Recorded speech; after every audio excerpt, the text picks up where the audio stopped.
evening, my lovelies. How are you all? The weekend is nearly here. And I hear there's a storm looming. Naughty Storm Amy is on her way. Can't wait. Love a good storm. Anywho, it's that time again. Now, I'm only actually cooking for the boys tonight because I had a cheeky little birthday lunch with my general manager. Very nice too. Had a cheese and ham hock toasty. Oh, lush. And Rosie's already eaten with a friend of hers because they're off out to gymnastics. So I only need something small. Tonight, toad in the hole. Let's get cooking. First things first, let's preheat the big boy.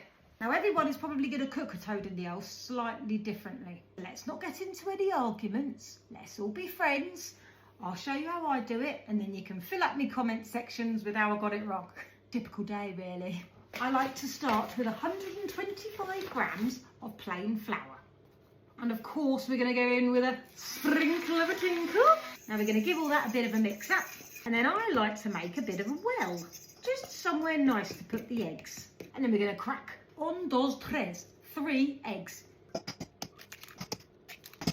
Give it a whisk. And then just as you think you're about to break your whisk, that's when you can add in your milk. Gradually, bit by bit. Splash. 250 mils of milk. There you have it, the smoothest of batters. I always remember that as 1, 2, 3. 125 grams of flour, 250 mils of milk, and 3 eggs, and a sprinkle of a tinkle. It's also a good idea to let that have a rest, which is just as well because we've got other things to do. Got my lovely square Pyrex dish that I like to use for toad in the hole.